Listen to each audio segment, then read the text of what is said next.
Welcome to BARI Banter, where we talk everything bariatric surgery with the people that know it best, the patients. I'm Shannon, and I'm here with my co-hostess with the mostest, Lita. So sit back, relax, and remember, sip, sip, sip. You know, the longer this podcast goes on, technology is doing my head in. You may see, if you see the video, we've got Lita's computer up here.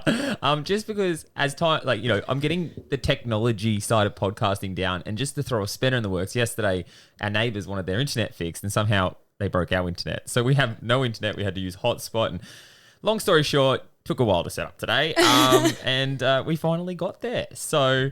That's been pretty much our morning. What about this week? What's new this week? What has happened in your life? For me, apart from having sore legs and the flu. Yeah, well, I've got chafe on my knees from doing too many burpees yesterday. Is that what the kids are calling it? That's what the kids are calling it. Calling it burpees. I've also managed to hit my 2 litres of water a day target, which has been really exciting. That's something that I've got that big bottle, and that's been something that I've been working on, and I'm actually really starting to feel myself again, which is really nice. Feeling yourself. Well, after we had our little shut up, you're such a sicko. Yeah. After we had our little one-on-one chat sicko, stop it.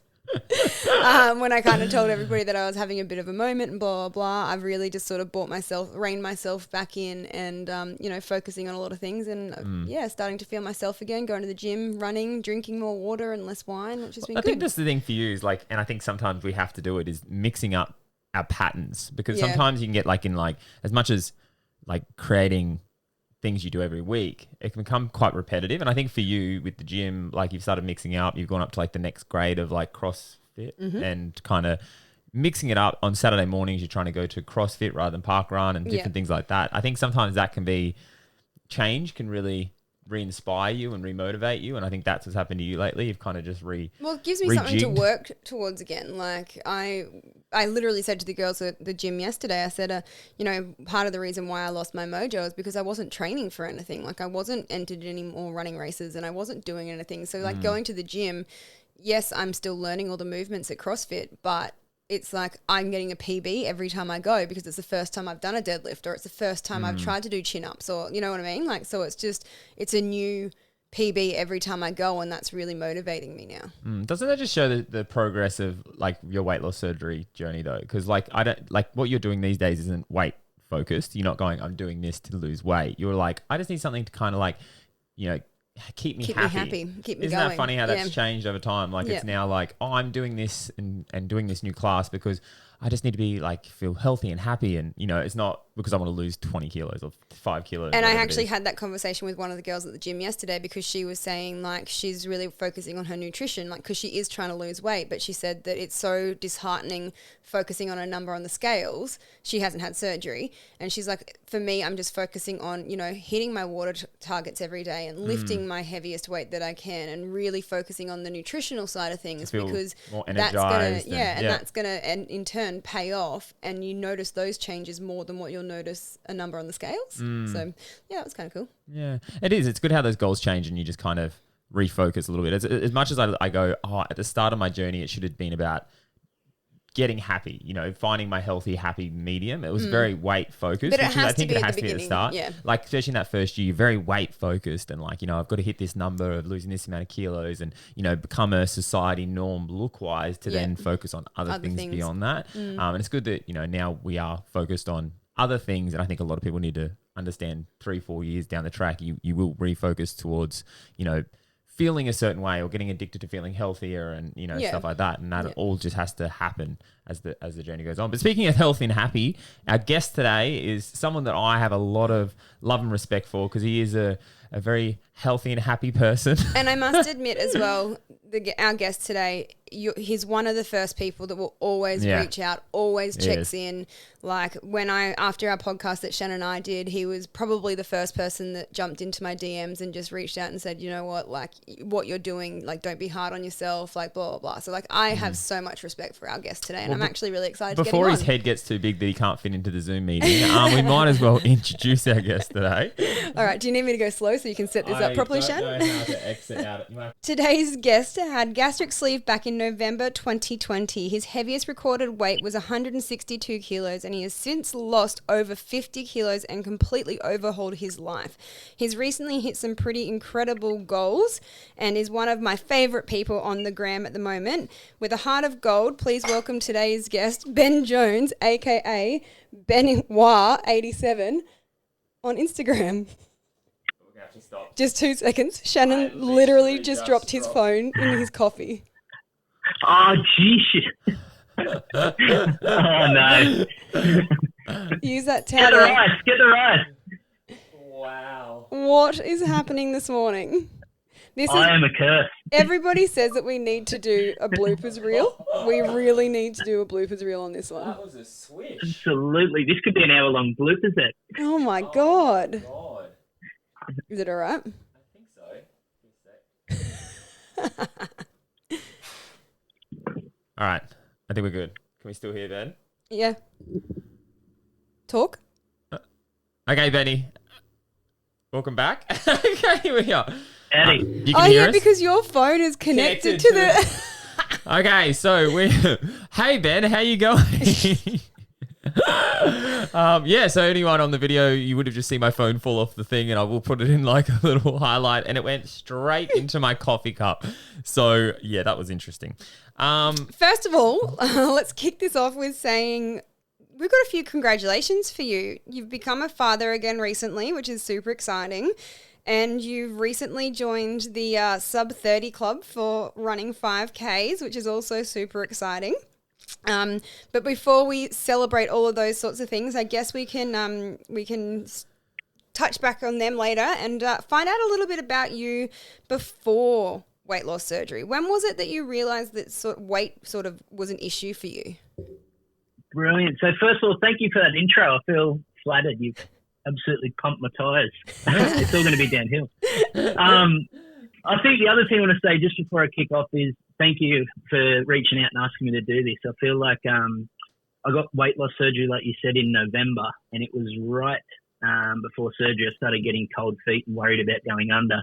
And I was YouTubing sleeve surgery and came across your podcast, and I think you'd only done a couple by then. So I've been hooking in and watching ever since. I think this is probably going to be the one episode that I'll have to miss. Everyone says that. No, you'll have to watch it just for the blooper reels. Yeah, absolutely. The coffee spill.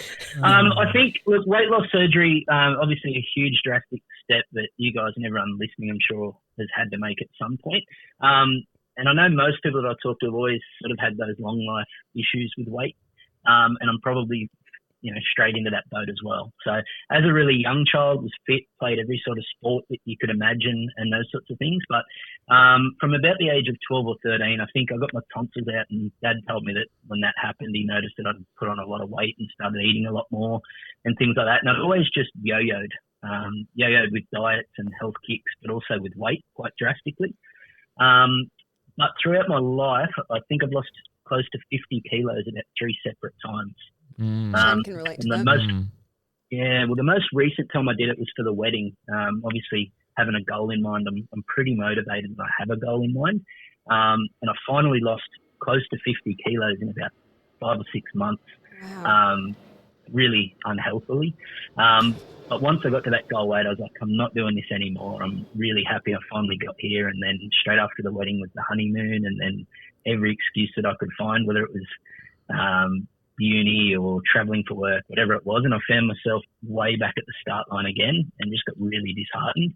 And I think it was lots of honest conversations and a few other things that had happened, which made me go, you know what, I can't keep doing this. I can't keep yo-yoing. I can't keep falling off the wagon, and I just don't have the motivation to, I guess, maintain weight loss. So very drastic step, but hopefully so far a step in the right direction.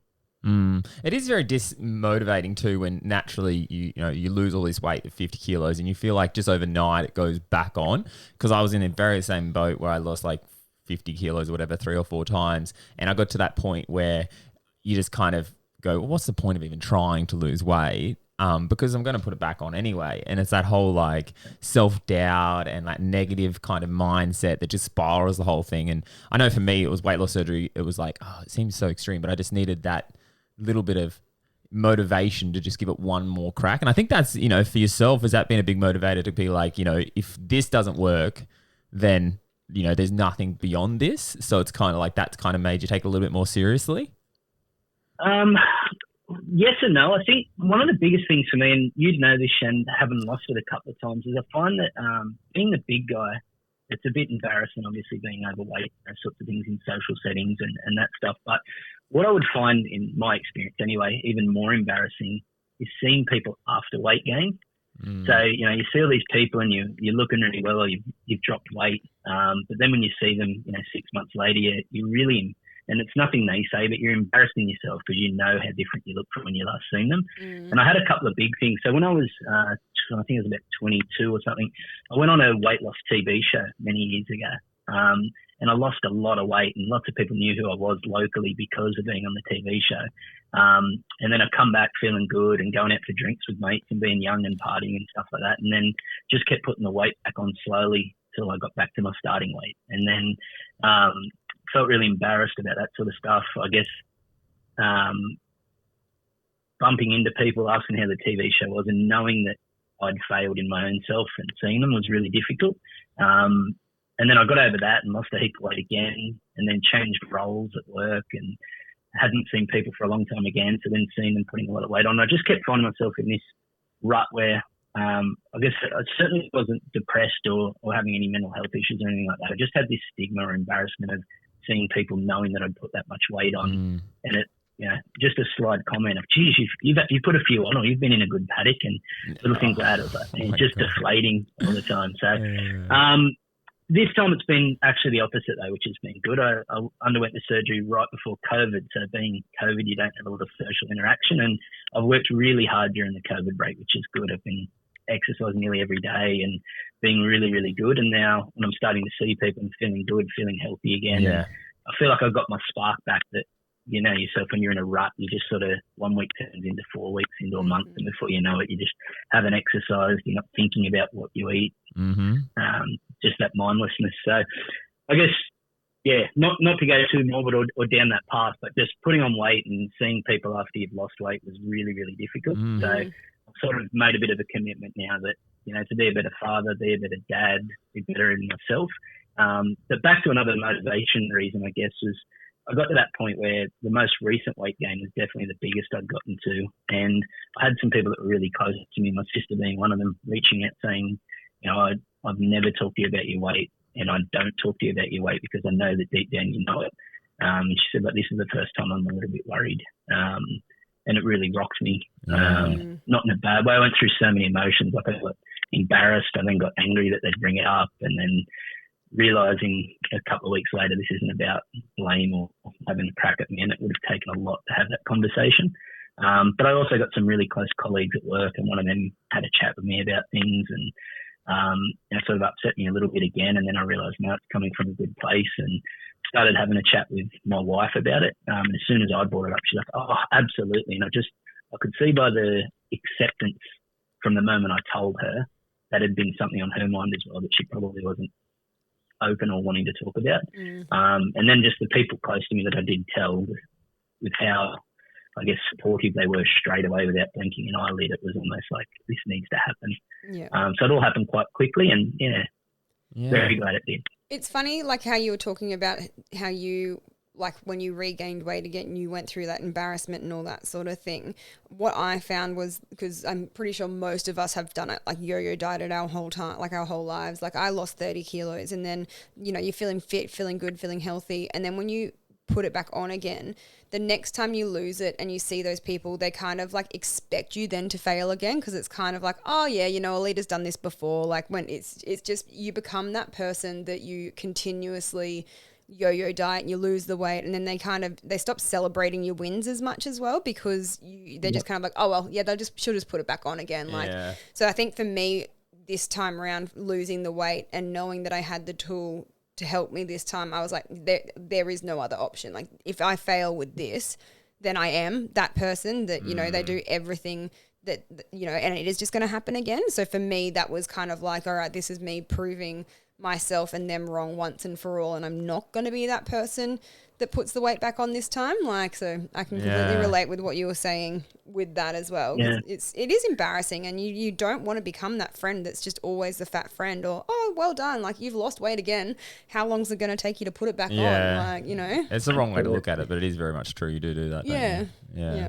And the tool's really helpful. And I guess sometimes it can be a detriment having lost in the past, because when you're in that negative zone, you start making excuses going, yeah, you know, but I've lost 40 before, it'll be fine. And you don't realize you're getting that little bit older, it gets that little bit tougher to budge. And But I think it's also something that's really important to remember, that we have lost, you know, you have lost 50 kilos before, and yes, you've got the tool now, but unless you continue to use the tool correctly and educate yourself, it can come back again. That's literally what my favorite line is. You know, the definition of insanity is doing the same thing and expecting a different result. Because I've lost weight in the past, and I noticed this time I caught a few habits, because like I get to a point and, you know, you have all this validation and it kind of makes you go, I'm doing really well. And then the validation stops, and then you start like letting little habits kind of creep back in. And I kind of noticed that this time, where in the past I hadn't, because it could be one little thing each day that is not really noticeable, but then over time it just keeps escalating, and then before you know it, you're back to kind of,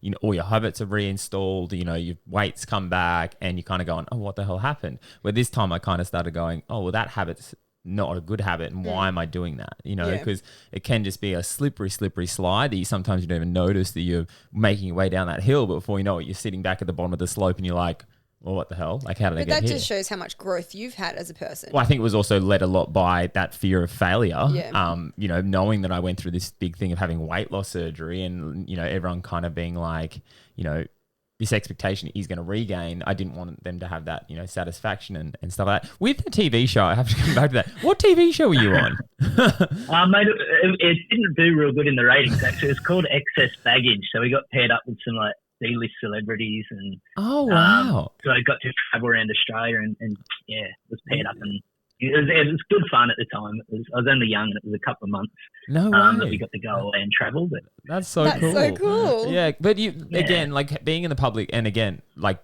social media, putting yourself out there, and, you know, kind of putting yourself as like, oh, I've lost all this weight. Same as a TV show. If you do regain, it's kind of like you've got this. Yeah, as you just said, you went on a TV show and everyone was like, oh, but I seen you and you lost a lot of weight on this TV show, and then you're regaining. So it's like you've almost got to, rather than just your friends and family knowing that you've regained, you've got like this bigger network, you know, of people that kind of go, Especially as well, because the TV show would have been recorded like months beforehand, and then when it finally went to air, if you'd already started gaining weight again and people were like seeing you, they'd be like, hang on a second, like what's going on here? Well, even like The Biggest Loser, that was always a big thing, you know, people regaining after The Biggest Loser, because it was such a dramatic like lifestyle. And then as soon as they went back to normality at home, those little habits came back in. They didn't have that structure. They didn't have the commander in there emptying out their cupboard every week. Yeah, so it was like... I guess it's really good now, because like the show wasn't greatly successful, so lots of people now wouldn't even remember it and stuff like that. But at the time when it was running hot, it was almost like what's the word I'm looking for? It was almost like it became part of you, that, you know, you'd go to a pub with a mate and have a beer, and someone would come and, you know, you're almost introduced. This is Benny. He was on Excess Baggage. Like the first thing that come out of the mouth, and you're like, oh, geez. And like, you know, people that you don't see often, but every time you see them, is, how are you travelling after that? Like, well, have a look at me. Obviously not really. Joking. You need to go to Specsavers, because you obviously can't see properly. Yeah. And as everyone knows, like, we're our own worst critics. Like, not once did anyone make anything negative to me or say, you know, it's disgraceful you've done this and this has happened, but you just feel it yourself. And even when it's not said, it's thought or implied by you.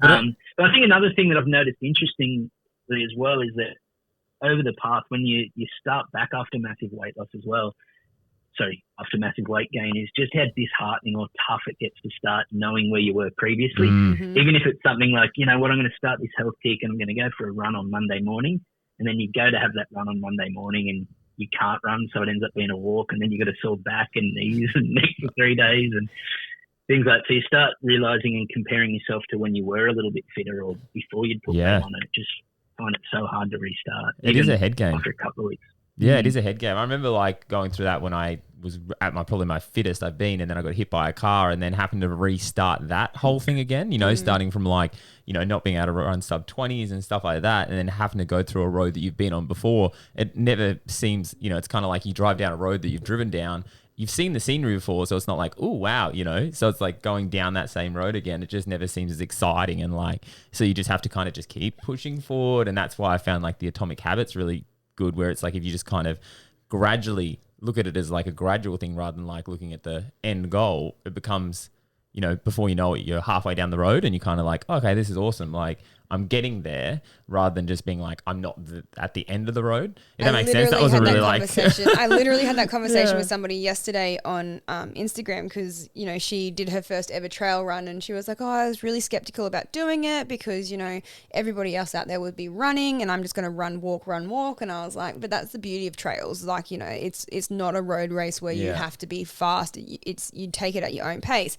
And anyway, I said, I'm really struggling at the moment because I am not running as fast as what I used to run, like, because I've lost my run fitness. And I was just kind of like, but for me, the only thing that I'm trying to focus on at the moment is just getting out there and running, like, and not caring about how far I go or how fast I go, just dedicating every day, even if it's just 3 kilometers, getting out and just, because at the moment, if that's all I can run, then that's all I'm going to do.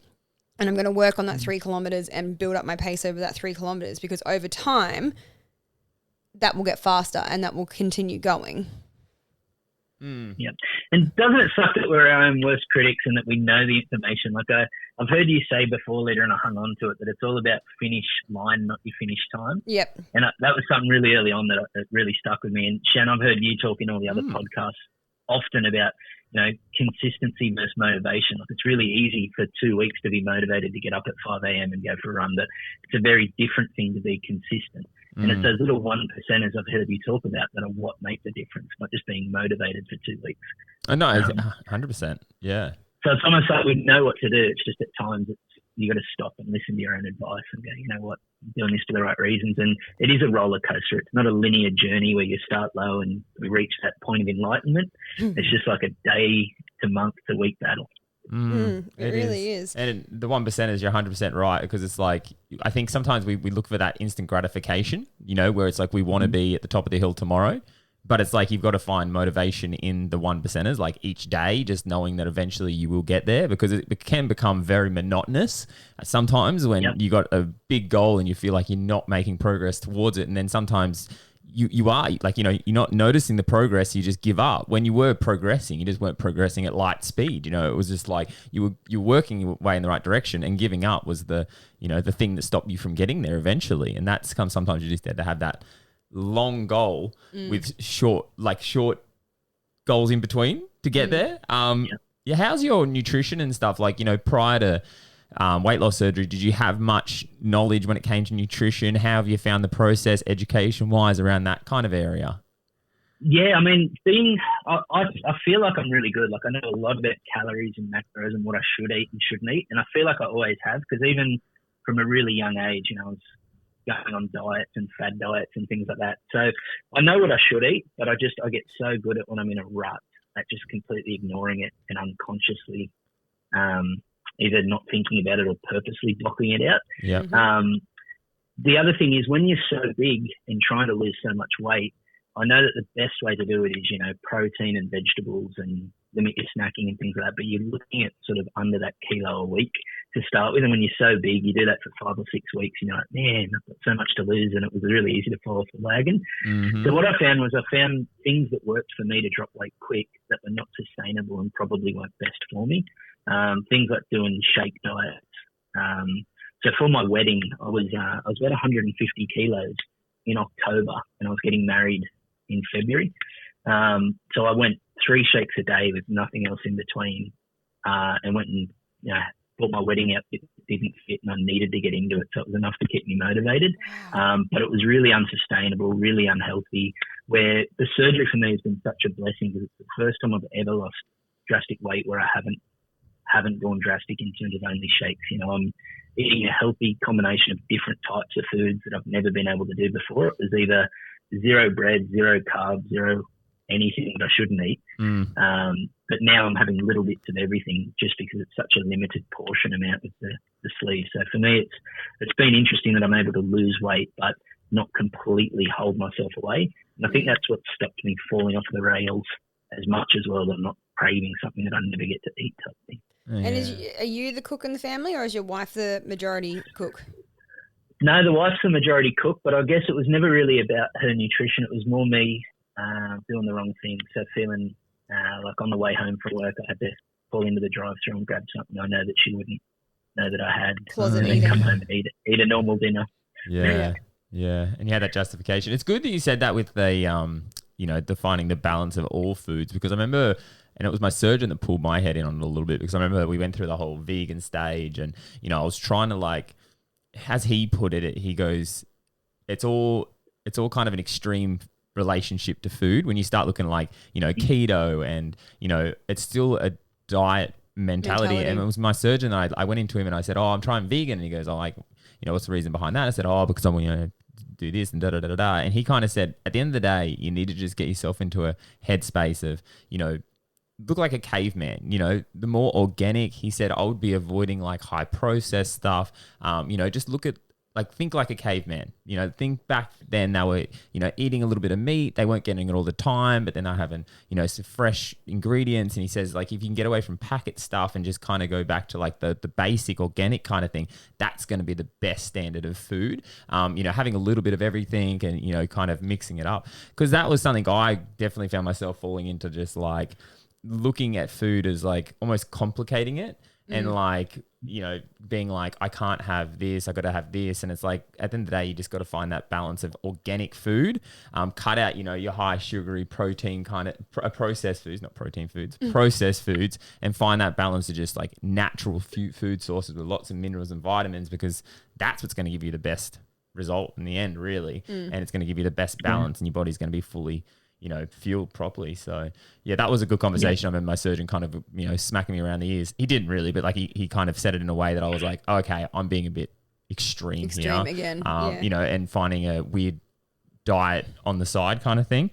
So you said that one of your goals leading into surgery was to press the restart button and alleviate some of the old habits that got you to where you were. What were some of those bad habits that you wanted to alleviate? Yeah, sure. So when I was getting into the surgery, I was just fascinated by when I started to finally do a bit of research with people talking about, when you don't have food as a coping strategy, people start to disclose or find out that there's a lot of reasons for why they're overeating, and there's things, whether it's mental health and things like that. I didn't feel like I had that when even now when I look back on my journey, I just love eating food, and mostly bad food. And I found myself in habits where I was going through the drive-thru way too often than I should, wasn't being honest about what I'd eaten to my wife when I got home from work. So I'd, eat the takeaway on the way home and then have my dinner, that sort of stuff. But also, closet eating is what I call that. Yeah, closet eating, exactly right. And then little things it wasn't huge amounts, but Coke Zero, I would have at least one can of Coke Zero every single day. And I've got a cafe attached to where I work. And it was going in and it was grabbing the Coke Zero and drinking that at the lunch break. And then on the way home, I'd probably get soft drink and things like that. So I was terrified about having the surgery. I'd never been under before. I'd never spent a night in hospital. And I'd just become a dad. I had a little girl that was not even one, and I just was so worried that something drastic would happen and impact that. So I said to myself, when they put me under, and it was the first time I'd ever been put under and not conscious, so I'm going to use it almost like an aliens put me up in the sky and drop me back on Earth, that there was a chance to have a reset button. And I said, so when I land back on Earth, I don't drink Coke Zero anymore, type thing. And I've let a few habits sleep back in, I'm eating bread and stuff that I never did. But one thing I haven't done is had any soft drink. So for me, it feels like a gateway back to the old life. And I heard you say in the last podcast something about not allowing yourself to drive through a drive-through. I haven't done that, but I loved that idea and hung on to it, going just that accountability to get out of the car and walk in. So just little things like that, trying to stay off Coke Zero and using the reset to do things I wouldn't do. Waking up on a weekend, mindlessness, and let's just have a lay day. That stuff was happening far too often. So now, happy to spend as much time as I can with the family, but I've also got plenty of time if I get up early to go for a run or a ride or get outside with the family and things like that. So just trying to use it as a completely different shift on life. Yeah, it's a very conscious version of like yourself too. Like you're very conscious of things that were past you that you don't want to become the new you. It's like, it sounds like you're saying very consciously aware of where you are and what you're doing, which I think is really good. Yeah. Like I think we need to do that, where we kind of go, no, don't want to do that. That's what I used to do, and that's not going to get me to where I want to go. So like, you know, and just for, yeah, you're right. Sorry.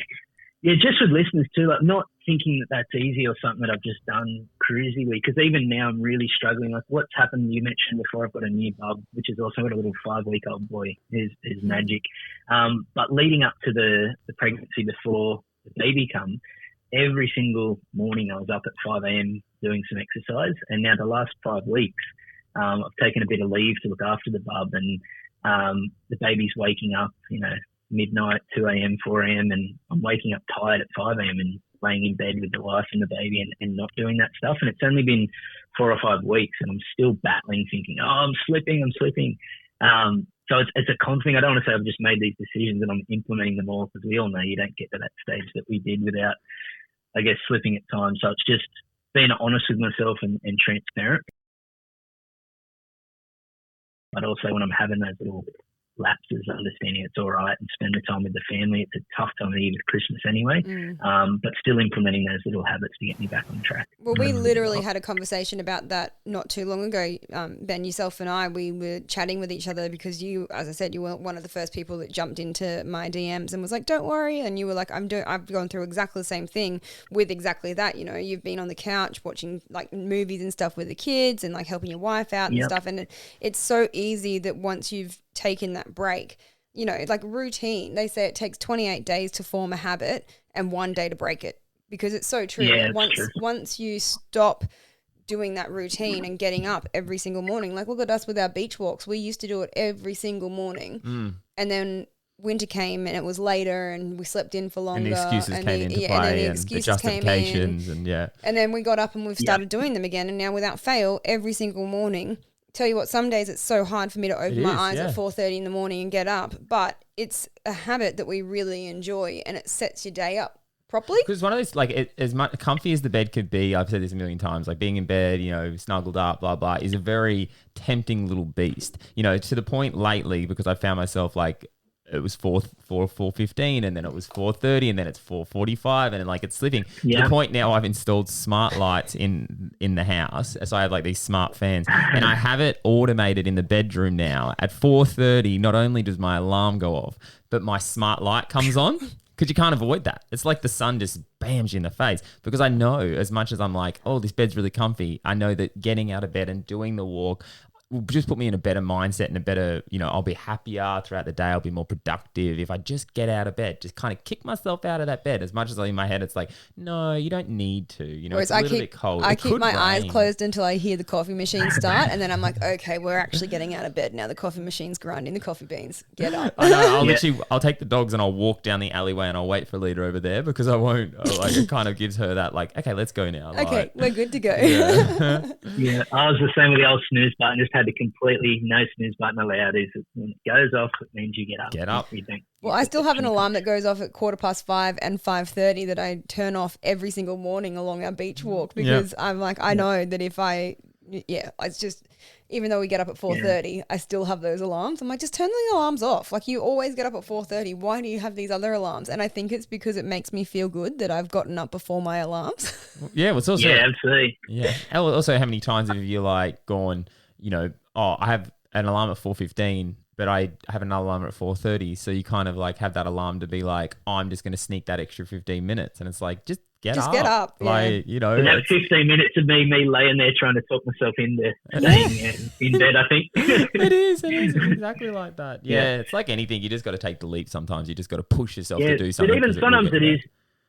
Yeah, it's just biting down and doing it, isn't it? Because even, 12 months of consistency, getting up all the time, there wasn't once I could say I was buzzing and jumping out of bed to get outside and exercise. But every single time you finish exercising, you're like, damn, I feel good and I'm glad I did that. Yeah. And that's what you got to live for. You got to live for those, not being comfortable all the time, because it's the comfortable and being complacent is what got us here, where we were before, where we needed weight loss surgery. Pushing ourselves out of that comfort zone and like being uncomfortable to be more comfortable in just who we are is the goal. So it's and that's what's happened with our regain, I guess, that you get to a stage where you're starting to feel good and reaping the rewards of being at a lower weight and feeling happy with it. It's easy to fall into them habits of, I'm just going to socialize and hang out instead of do the hard work. Yeah, no, it's something like, and I found myself doing, and that's like why I took a step away from social media. I've talked about that before, because it was just like, you can get so much validation through bad things returning. Like even this morning, there was someone who posted about like slipping up in pre-op on Facebook. And it was just, though it's good that people are honest about that stuff, slipping up and finding it hard, but they put it out on social media hoping there's going to be that one person that says, no, honey, I did it as well. You're fine. They want that validation from someone else to be like, this slip up. It's like justifying because in their head they know they're not doing the right thing, but they just want to feel better about it. So they put it out there so someone can be like, no, it's all right. You're fine, and then they'll go and do it again because then that person kind of validated it and made them feel good about that slip up. I must admit though, I was very proud reading through the comments. There was quite a few people that were kind of like, if you can't even make it through the pre-op, it might be worth you going and talking to your dietitian and your psychologist beforehand to make sure that, because if you can't even do the 2 weeks beforehand, how are you going to go with the liquid phase and the puree phase and all that sort of thing? So I was like, yes, people are finally understanding what's happening. I know, but you don't want to be cruel. Like that's the thing. Like on that, I never put a comment down to see go talk to your psychologist. Like, if you're slipping up now, it's going to be a pretty rough journey if you don't go talk to the right people now. Like you put that down and you look like an absolute ass. You know what I mean? Like you look like that person who's like, you're being honest with them. And it's something that I would have appreciated being told, but also being like, who are you to tell me what to do at the start? So it's like, it's catch-22. You want to give them information. And that's the risk with social media, isn't it? The amount of people that are there trying to give an opinion, and sometimes they're coming from good places, but you don't get context or tone of voice in messages on there. So you get in to try and validate someone and they back it up. But I think exactly what you're saying, like the confirmation bias of saying I slipped up and looking subconsciously for someone else to go, it's all right, I did the same thing. And the amount of food funerals I used to have on a Sunday before your diet starts every Monday, just rubbish like that. I'm very happy to see the end of that. Yeah. Talking about reconnecting with the surgical team and all that sort of thing, do you see your dietitian, psychologist and surgeon on a regular basis, or is yours sort of like you had your surgery and then it was sort of on your own? Yeah, to be honest, my surgeon done big numbers from the research I found, and when I joined a couple of little bariatric weight loss pages in Newcastle, he seemed like he had a huge follow-on and lots of positive feedback. And for the surgery, I've had zero complications, zero issues. So I think that way it was very good. But the actual support around that, when I listened to you guys and some other people that had the surgery, it certainly hasn't been my experience with it. I made the decision. I went on to private health to do a 12-month wait, and then after a month, I was like, what am I waiting for? I'm just going to do it. So I ended up paying for the surgery. But with COVID, I think I had one 20-minute consultation via Skype, where pretty much the decision was made sleeve, and then within a month I was booked in and ready to go. And then I sort of did the same thing. I had my bloods taken by just a local GP and did a 6-month check-in, and everything at that time was via Skype and over a 20-minute check-in. But I really haven't reconnected since. So I haven't, I guess, had that ongoing psychological engagement or support or anything like that, which is a bit different to how I hear most people experience it.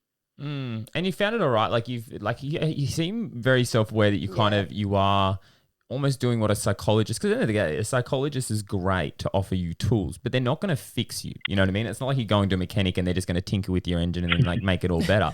Like it's literally, we say go to a psychologist if you need help developing tools to help break a habit, which I feel like some people, I've seen a psychologist and they've given me some very good tools that I've used later down the track. But a lot of it comes from, that growth comes from, calling yourself out or being very self-aware or very conscious and willing to be like, that's not a habit I need in my life. How can I program that out? And then, you develop methods to kind of do that with a lot of habits. But, as we say all the time, some habits take a lot longer to kind of wean out of your life. But it's about just being aware of it and conscious. And that's what a psychologist does. But you kind of, I guess, are doing that without the psychologist being there to be like, do this, do that. You're kind of consciously still breaking habits and stuff. yeah, that was a really long-winded way around it. But it seems like you're very consciously aware of where you're at and kind of calling yourself out. Yeah, I think part of that, to be honest, is from my experiences previously, and I don't think I would have been successful at all in this surgery if I hadn't had my experiences of regain and things like that and losing weight in the past. I feel if I was that same 20-year-old that had the surgery and lost the weight and started putting it on, I think going what I went through would be really difficult at this stage. Going, I've had the surgery and put the weight back on. But I think being there and experiencing it has helped a little bit. I do like to try and be a positive person. And that being said, I'm not naive enough to say I'm not at risk of regain and that this surgery doesn't defeat regain. But at the same time, I've regained a few times. I've lost it this way. I've done it differently this time and it feels different. But I've also got so much more motivation that I didn't have. You know, when I was younger and losing the weight, I was still very much wrapped up in a social scene. I was managing a pub.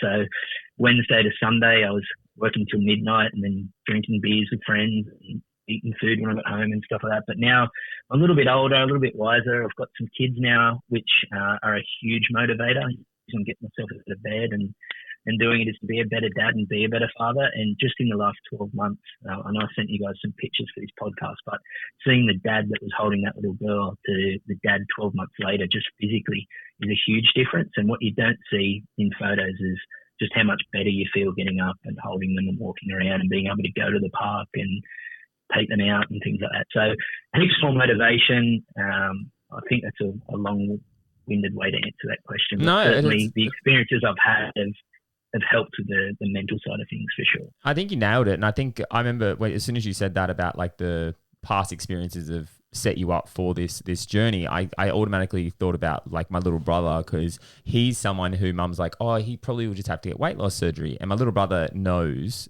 and I know, that he needs to go through the certain steps to kind of mentally get himself to a point where weight loss surgery becomes a valid answer.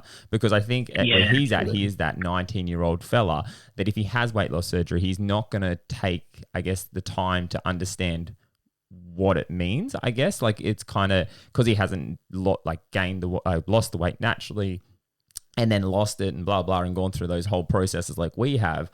You kind of don't, I guess, appreciate what weight loss surgery is about, and you'll just kind of treat it like a diet. And if you do treat weight loss surgery like a diet, it's going to treat you like it is a diet, and then eventually those habits will return, and you don't take the full value out of the tool. So yeah, I think absolutely need to skin your knees. That's really good advice, especially trying and realizing. Yeah, I think some people, like, as much as like amount of times I've seen people be like, oh, I'm thinking of having weight loss surgery. It was even like a guy at Ironbark one time. He's had weight loss surgery now, but I remember the first time he came to me about it and he goes, I'm contemplating it, but I feel like I can still do it naturally. And I said, honestly, go do it naturally. Like if you're in that two-minded kind of like point where you're kind of going, oh, I could do it naturally, you're not going to use weight loss surgery the way it should be used, because you're always going to have that like, oh, but even if it fails, I can probably still do it naturally. You know, you've got to almost approach weight loss surgery like it is the only, like it's your last option, because you kind of take things a little bit more seriously. It offers you those little bit of freedom from food to be able to like restructure your mind to be like, okay, this is what I've done in the past. That didn't work. How can I move forward with this tool assisting to be successful long term? Because, if you have that out, you're not going to treat it seriously. So that's really well put, mate, because I've had people, now that a few people know I've got it and things like that, not that I've hidden it, but you do get people reaching out that maybe aren't comfortable in a group setting and they'll say, hey, how did you find it? What would you recommend? And, on the threads that I see on social media, it's kind of like, oh, my only regret is not doing it sooner, and jump in, don't even take another think about it. But at the same time, I'm reluctant to give that advice, even though I, probably in hindsight it would have been great if I'd gotten it earlier, but I don't know if I would have been successful. But you're right, people need to figure it out for themselves. And I don't want to say you need to hit rock bottom, but you do need to get to a point where you go, you know what, I want to make this change and I need to make this change. Yep. And that's what's been really good, because even with my wife, I've said a few times, I don't want to hide the surgery and that sort of thing if people ask me about it and things like that. I've got to a few points where one or two people are like, oh, why did you do that? You know how to lose weight and things like that. And I think just the comeback message to say, you know what, because I was extremely unhealthy, I kept putting weight back on and I was looking for something else that would help me and make it a sustainable change. Like, it's really hard to argue with that, isn't it? But it's also like, why do they need to ask that question? You know what I mean? Like, I think the proof's in who you are. Like, if you've lost the weight, you seem happier. for some people, and I kind of feel like that's how I've weaned a lot of people out of my life that maybe were a little bit toxic, because, you know, the people who care about me and truly care about me look at the end result and go, well, whatever you did, it's perfect. I don't really need to know why you, like, you know, unless they're interested in it. I don't need to know how you did it. I just see the end result and appreciate you being there. You know, the people that come into your life and they kind of go, but why? Why do you feel like you needed to do that? I almost want to turn around and be like, well, why do you feel like you need to ask that question? Like, I think the proof's in the pudding. I'm happy. I'm healthy. It doesn't matter how I got here. The main thing is I'm here. It's like... Absolutely. So, that's perfectly said. Yeah. And even things like, you know, like food is such an addiction for us to get to that point where if, you know, you had someone that had substance abuse issues and they said they went to a rehab or taking medication to get better, you'd be like, good on you. Like, that is such a good outcome. But if you say, you know, I use this tool to help because I was morbidly obese, it's like, yeah, but why'd you use the tool? Because you just lost it naturally.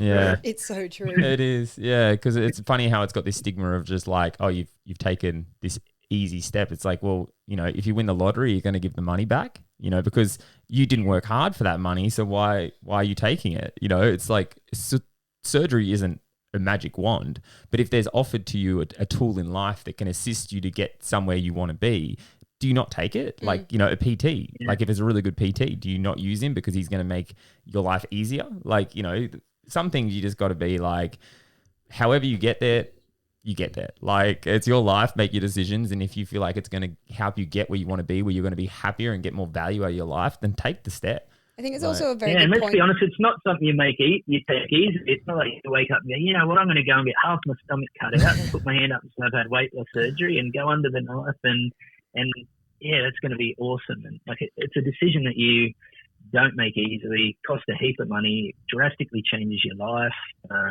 The recovery in it is a huge process. But, yeah, all good points. Well, I think it's also a very good point that you said before. Like a lot of people say, oh, I wish I had have done it sooner. But I know that if I had have done it sooner, I wouldn't have been as successful because I wasn't in the right headspace and I wasn't willing to work with the tool. Yeah. And yesterday at the gym, somebody asked me, because like I told a few people, you know, I had weight loss surgery and we started talking about it, and there was an older lady there and I honestly thought that she was going to be one of those people that was like, oh, why didn't you just come to the gym earlier? But she turned around and just said, how did you change your mindset? Like, how did you get from there to where you are now? Because she's like, you know, we always talk about you going out running and you come here 3 times a week. Like, how did you go from what you were to your mindset now? And I said, honestly, for me, I knew that weight loss surgery was my only option now. Like I've tried it so many other times and it was my last chance. So when you've sort of put that up to yourself that this is my last chance, your mindset slowly changes with it as well, because you know that, like, I knew that I didn't want to fail this. Like, this was my last chance and I'm not going to fail this. So my mindset didn't change overnight and it's been changing slowly. And as we've all like noticed recently, my mindset was in a bad place and I've been working to get it back into a good place. And I think it's something to make note of, is that you can change your mindset, but you can also rewire it back to where it was beforehand very easily. And so and you get stuck in that rut again, and that's why I said to the girls at the gym the other day, I was like, I wasn't in a bad place, like nothing actually happened, it's just that my mindset just kind of went, oh well, you know what, I'm just gonna stop caring for a little while and you're just gonna slip back into all your old habits. And it took such a hard, like it took me, I pretty much had a very stern talk with myself to be like, Alita, pull yourself out of this, like come on, you've not come this far to only come this far. And so I think like it's so hard to like stay motivated, but when you know that this is still my last shot, I'm going to work on it every single day to make sure that I don't fuck it up, essentially. Because it is one of those things, like I love my life at the moment, like I love it, but it's also like, it's not an easy life sometimes. Like it's not like, don't get me wrong, I would much rather, as we said before, stay in bed than get up and go for a run or a walk or whatever it is, because it's easier. Like I think in life we always want to choose the comfortable route. You know, I do what I do now to be more comfortable long term. If it means I'm uncomfortable short term, then that's fine. And that's where my mindset's at, where once upon a time I would have chosen today's comfortable rather than looking at it long term. Because let's be honest, it's very easy sometimes to slip out of those good habits, because those good habits are sometimes hard to keep going, because it's sometimes easy just to be like, oh no, but I could be comfortable right now. and not do that. It's a mindset thing, and you need to like kind of like you just said, it happens over time. Like I remember like when I first started my weight loss surgery journey, it started with like going to the gym, and then it was going and climbing Mount Coolum, and then I would go and climb another mountain, and it was that constant just pushing a little bit to do these little things to kind of establish that mindset of like this is who I need to be who I want to be. You know, it's like you just got to constantly graft away at it, and eventually it'll just become like who you are. And I think the other thing is too, like when you start to implement not just good but healthy habits, and you start to get a routine and you change your way of life, you truly don't realize how big the rut was in, or how drastically your life has shifted until you're in that. And I mean, look at you guys, like you both bloody at a healthy weight, you've found a relationship, you're happy in yourselves, you run a podcast for people that have had bariatric surgery, running 5K Your Way, which is a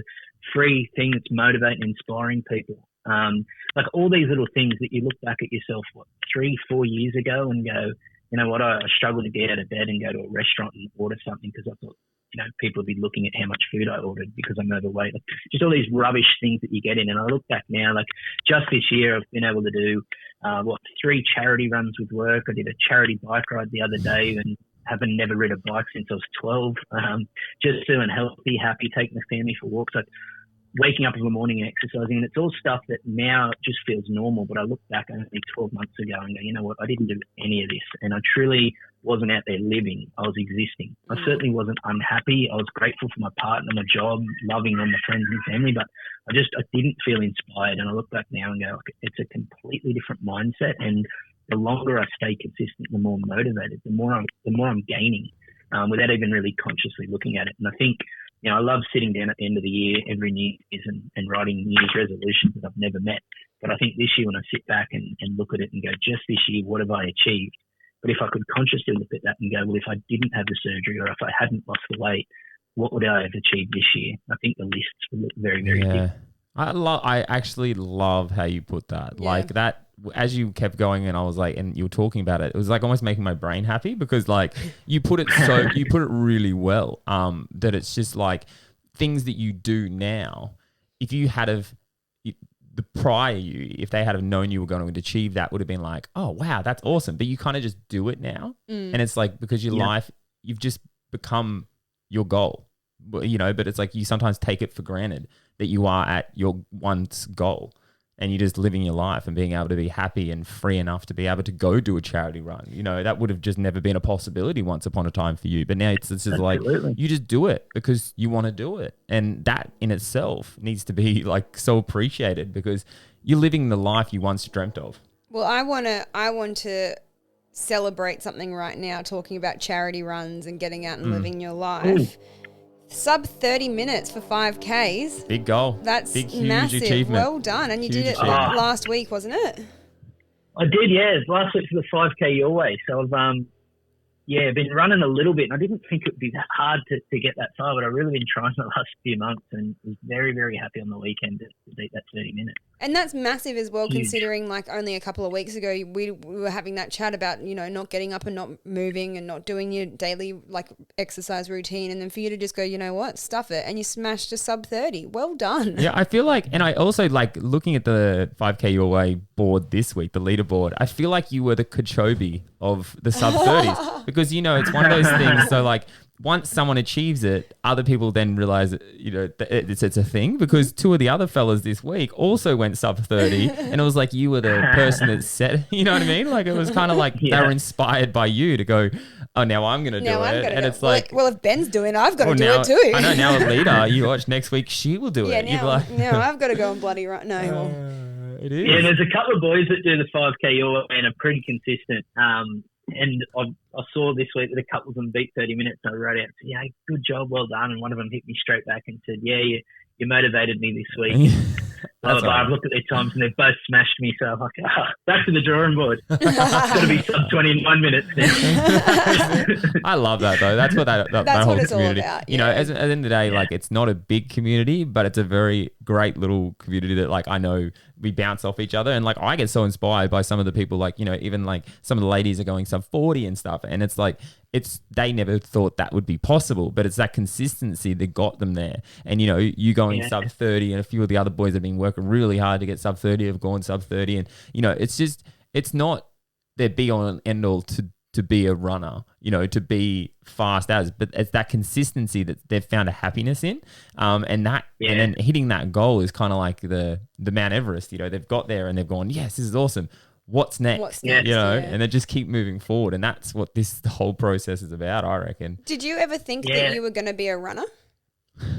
I'd played lots and lots of sports. My whole childhood, you know, I was into boxing and football and rugby and soccer and did lots. And I was always the bigger guy, and I always had them comments that, oh, you're fast and fit for a bigger guy and stuff like that. But then I just kept getting bigger and bigger and bigger. And after the surgery, when I started your 5K your way, it was literally walking. Like I could not run. And then I got to intervals of like, you know, the track that I had those little, I guess, cement lines between the pavement. So it was running one, walking one, running two, walking two. But when I started getting there, I was able to, I called it waddle and wobble. I was able to waddle and wobble the whole 5 kilometres without stopping. I was like, yeah, how good is this? And I still couldn't beat 40 minutes doing that. So I thought 30 minutes would be a huge stretch. But I thought, you know, when I get close to 100 kilos, I reckon 30 minutes is a reasonable goal. In the last few sort of weeks, I've been 32 minutes, 33 minutes, 31 minutes.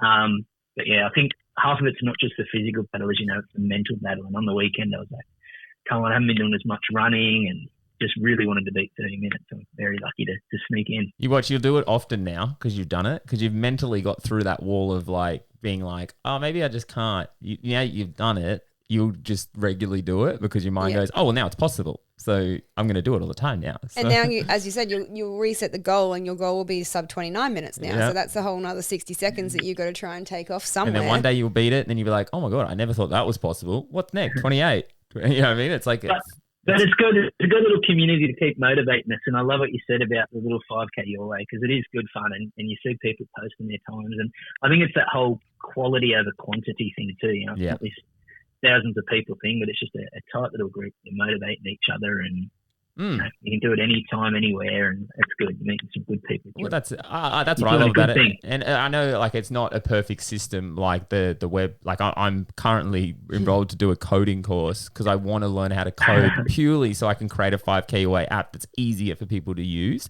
So it is something that people in the weight loss community, it doesn't come, because you don't want, like, the effort is the 5K. You don't want the effort to be uploading your result afterwards. So for me, I'm like, if I can make it easier, people can then utilize it as a tool in their own process, because that's what it's about. It's something that I looked at and the leader and I looked at when COVID happened, as this is a tool that I would have wanted earlier on. And that's like even the podcast. They're all things that like we're not doing it to make money out of. We actually lose a lot of money doing all this stuff. Like it's an expensive hobby, but it's things that I know I would have utilized and things that purely may help someone to be more successful if they implement this tool into their little process. Because at the end of the day, it's a hobby. You know, it's something it makes me happy. It makes other people happy. It you know, eventually it may help people be more successful in their own little journeys. And that's I want that 50% regain rate to be 0%. You know, like that'd be amazing if everyone that had weight loss surgery was successful in the perfect world. It would be awesome, because I know these are the most amazing people in the weight loss community and they all deserve to be successful. So if we can all do our little part to kind of make that happen, you know, it's a win-win, I reckon. It is a win-win. Yeah. Absolutely. Now, if you could go back and do one thing differently, what would it be? I've had a really blessed journey of no health issues or anything like that. I think I was in a right mindset at the time. Probably one thing I found out like a month before it that I was having the surgery. So that month, I reckon I put on about 10 kilos just having funerals. Yep. I'm never going to eat KFC again, so I'll have 3 boxes. So at least probably yours was only a month. leading I up. had to wait 12. I did the 12-month waiting period. So I reckon Oh within yeah, that that would have 12 looked like months. torture for me. Oh God, it was kind of like, oh, this is the last time I'm going to eat lasagna, so I'm going to eat the entire lasagna. Or like, this is the last time I'm going to have Mexican, so I'm going to eat 10 tacos. Like, it was a slippery slope. I feel you. No, I probably, in all honesty, I've had a dream journey, but I probably would have the month prior got myself into some better habits instead of just blowing it out and going, oh, it's going to be all right. I've got the surgery coming up. Isn't it funny how we do that feud funeral though? Like we think we're never going to eat again. It's like, oh my God, we need to have our feud funeral because honestly, we're just not going to food every anymore. Sunday night, every Sunday night for 10 years was I'm starting Monday. Yeah, no, it is. And Monday never comes. Yeah, and then it's next Monday. And then it's like, I remember hearing a thing once and it was like, rather than saying I'm going to start Monday or I'm going to start in the new year, just start today. Yeah. It's like, it's like, but no, I've got to I've got to have my funeral. I've got to enjoy this life. Work up to it. But it's like, I've got to take the last few days to enjoy this life that I don't enjoy, that I want to change. And that's a real mix between diets and lifestyle now too, isn't it? Like when you're on a diet, as soon as you break it, you just don't cheat once. You have to then blow it out. Splurge. Yeah. Yep. But when you're trying to do it as a lifestyle, you can have a big night and have a Christmas dinner and drinks and bad food. And then if you can wake up the next day and get back into your normal pattern, I think that's what we're all achieving or trying to achieve. Oh, we are. That's a massive win too, if you can do that. If you can have a blowout and then wake up the next day and not feel guilt about that blowout, but then just get back up and just go, you know what? It happened. Let's go. Let's not do feel this. guilt and not chase it with a bacon and egg roll. Or Yeah. There's definitely a difference between feeling guilty about it and acknowledging it. Yeah. At the end of the day, you don't want to get a pattern of just fobbing it off and being like, I'm not going to make myself feel shit about this. I'm just going to pretend like it never happened. There's a difference between that and acknowledging it and being like, it happened, understand why it happened, and then do something to kind of like move forward from it, and like you nailed it. Yeah. But that's why a lot of people, when I first started doing parkrun, they all knew me as like Alita always runs better when she's hungover. And that was because I would have a big night on a Friday night. You might be onto something. I'd still get up on a Saturday morning and people would be like, why are you here? Why aren't you still in bed? And I was like, well, I need to run all this alcohol off. So I might as well get up and get moving, because I've always thought that if you're hungover, that you stay hungover longer because you feel sorry for yourself. So if you just get up and go about your day, you have no choice. You have to keep on going. So you get through it. So I would go to parkrun and I would run faster, because the faster I got it finished, the faster I could come back and, get on with my day. So I got some of my biggest PBs from running hungover. I was going to say, maybe that smell of grog was just slowing everyone else around you. Yeah. She felt like she was going fast. Everyone's like, whoa. I'm going to sit back here a little bit. I'm in a brewery at the moment. God, what is happening? Just FYI, guys, do not condone that that mentality towards it's like, so I want to run faster next week at 5K away, so I'm going to get shit-faced on Friday. Alita said to, so, It works. Yeah. Just get up and get on with it is what I'm trying to say. Don't like acknowledge that you did it and just get on with your life. Like, We like the goal of that story, Alita, but maybe not the methods to get there. May not be the best. And this is why I'm not a life coach. No, literally. So you want to run faster? Get drunk before. Yeah, it's great. Betty, what's next for you? Like, where are you moving to? Like, what's your goals going forward? I guess goals going forward, mate, is to try and stay consistent. I'm 107 kilos at the moment. So I really want to try and get to 95. Not that weight's the big motivator, but I want to try and get to 95, and I'd be very happy to float between 95 and 100. And I think seeing those triple figures on the scales would be enough to trigger me to tighten the reins a bit if I ever did slip. But I also, that stigma, I couldn't tell you if I've ever been under 100 kilos, certainly never as an adult or a teenager. So I think just getting into double digits for me is going to be a huge goal. So I'm pretty motivated to get down to that point. But also, because I've been doing so much sort of jogging and just recently got a little bit into riding, I'd love to long term try and look at like a little triathlon or something like that, just to have something to work towards. But healthy, happy, spending lots of time with the kids, avoiding regain is the big goal. But probably just staying connected in the community and doing my best at.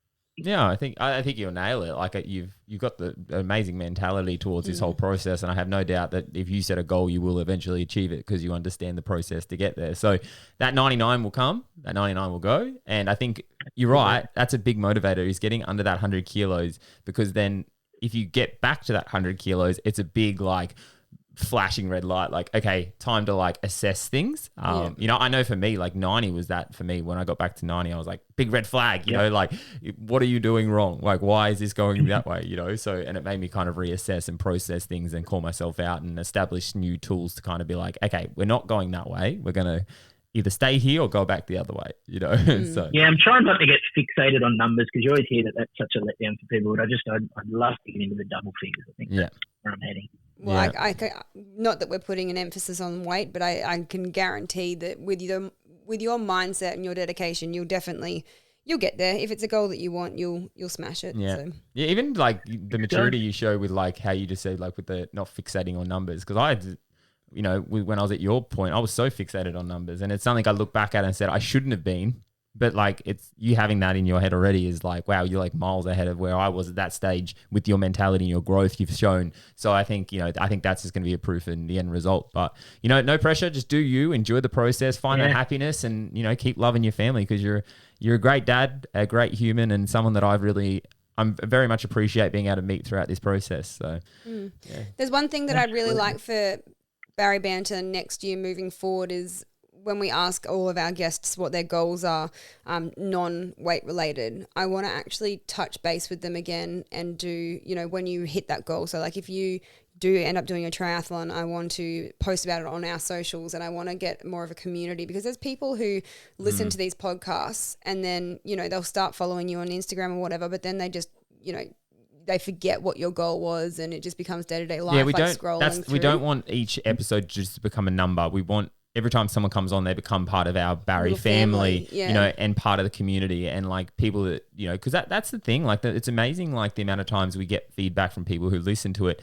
who never even reach out to anyone, but they kind of go, oh my God, like I loved this person that I've never actually talked to because of this thing they said, you know, so we want to keep forming that community and keep forming like that bond between each other as they come on, and, you know, because then you kind of, it's like creating a community outside of the community. Because we get so many people who are like, I want to do a triathlon, or I want to do this, and like we want people to celebrate your wins with you as well when you do it. Because it's a huge like motivator. Like when people, you know, when you have a big cheer squad behind you, it's going to push you forward. So you know, for sure. Yeah, I think it's really important. So yeah, we'll keep track, and if Benny does that triathlon, we'll make sure we share it. Yeah, I've sort of backed myself into a corner now. Yeah, now you have to do it. No, you watch. Keep me accountable. Yeah, people in the new year will be like, I'm not going to say any goals because I don't want to have to run or whatever it is, you know, I'm not going to put it out there. No.